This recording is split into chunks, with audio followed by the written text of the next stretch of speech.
à tous, soyez bienvenus à notre paroisse invisible. Traçons sur nous le signe de la croix, car c'est Dieu qui nous rassemble. Au nom du Père, du Fils et du Saint-Esprit.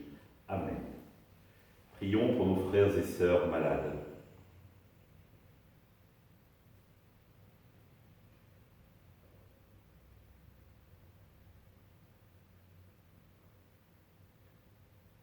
Prions pour les soignants et tous ceux qui œuvrent pour le bien commun.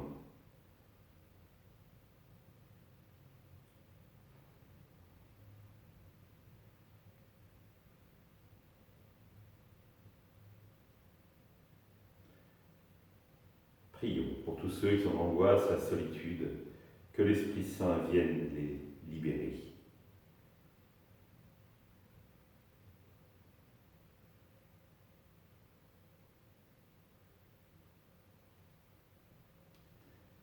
Pour manifester notre communion, je vais maintenant allumer cette bougie au cierge pascal.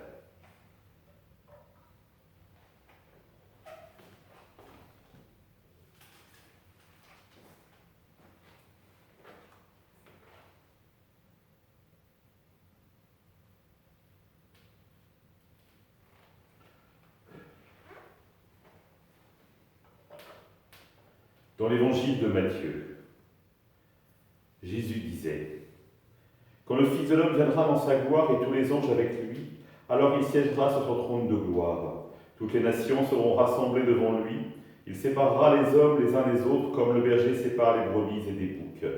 Il placera les brebis à sa droite et les boucs à gauche. Alors le roi dira à ceux qui seront à sa droite « Venez les bénis de mon Père, recevez en héritage le royaume préparé pour vous depuis la fondation du monde. Car j'avais faim et vous m'avez donné à manger. J'avais soif et vous m'avez donné à boire. J'étais un étranger et vous m'avez accueilli. J'étais nu et vous m'avez habillé. J'étais malade et vous m'avez visité. J'étais en prison et vous êtes venus jusqu'à moi. » Alors les justes lui répondront « Seigneur, quand est-ce que nous t'avons vu? Tu avais donc faim et nous t'avons nourri. Tu avais soif et nous t'avons donné à boire. Tu étais un étranger et nous t'avons accueilli. Tu étais nu et nous t'avons habillé. Tu étais malade ou en prison. Quand sommes-nous venus jusqu'à toi? » Et le roi leur répondra, « Amen, je vous le dis, chaque fois que vous l'avez fait à l'un de ces petits, de mes frères, c'est à moi que vous l'avez fait. » Alors il dira à ceux qui seront à sa gauche, « Allez-vous-en loin de moi, vous les maudits, dans le feu éternel préparé pour le diable et ses anges. Car j'avais faim et vous ne m'avez pas donné à manger. J'avais soif et vous ne m'avez pas donné à boire. J'étais un étranger et vous ne m'avez pas accueilli. J'étais nu et vous ne m'avez pas habillé. J'étais malade et en prison et vous ne m'avez pas visité. » Alors ils répondront eux aussi, « Seigneur, quand avons-nous vu avoir faim, avoir soif, être nus, étrangers, malades ou en prison, sans nous mettre à ton service ?» Il leur répondra, « Amen, je vous le dis, chaque fois que vous ne l'avez pas fait à un de ces plus petits, c'est à moi que vous ne l'avez pas fait. » Et ils s'en iront, ceux-ci au châtiment éternel, et les justes à la vie éternelle. Acclamons la parole de Dieu, louange à toi, Seigneur Jésus.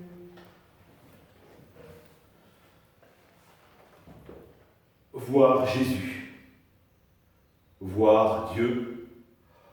Souvent, pour nous les croyants, nous le voyons sans trop de difficultés, ou au moins pas trop dans les sacrements. Par exemple, je pense à l'Eucharistie. Je pense à l'oraison, le temps de prière. Je pense à la parole de Dieu, où nous l'entendons. En revanche, et Jésus le souligne bien là, ce qui est essentiel, c'est de le voir dans notre vie courante, dans la vie de tous les jours.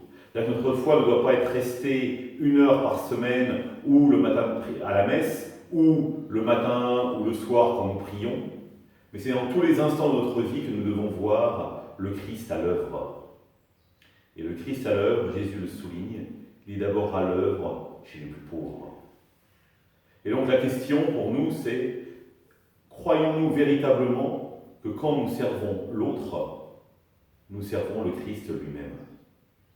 Je me rappelle une infirmière qui me disait qu'elle a eu sa vie transformée justement quand elle a compris que dans le malade qu'elle soignait, c'était le Christ qu'elle soignait. Elle disait, avant, je frappais, j'ouvrais la porte, je disais bonjour et je faisais le soin. Oh, j'y mettais mon attention,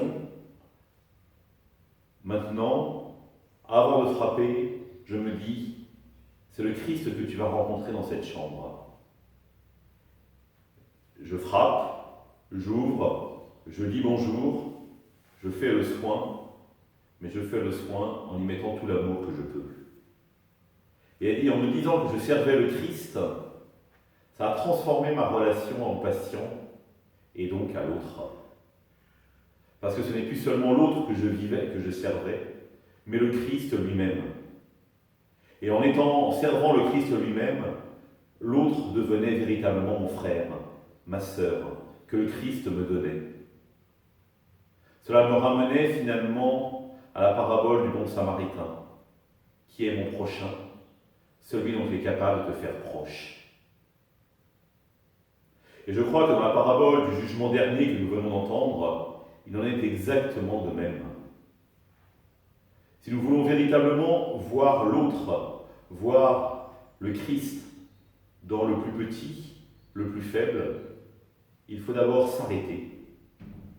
Pour faire cet acte de foi, que notre vie de prière, notre vie sacramentelle peut nous aider à poser, c'est dans le plus petit, dans le service du plus petit, que je vais faire dans l'expérience de ma vie, dans ma vie, l'expérience de Dieu lui-même et l'expérience du Christ que je sers. La question est quand même un peu décisive, parce que Jésus pose cette question avec la question qu'on appelle du jugement dernier. C'est-à-dire quelle sera notre capacité, quelle aura été notre capacité à aimer et à servir. Saint Jacques, je vous le rappelle, nous dit « Montre-moi ta foi qui n'agit pas, moi c'est par mes œuvres que je témoignerai de ma foi. » Je reprends « Montre-moi ta foi qui n'agit pas, moi c'est par mes œuvres que je témoignerai de ma foi. » Si notre foi au Christ ne consiste qu'en de belles idées, elle ne nous avance pas à grand-chose.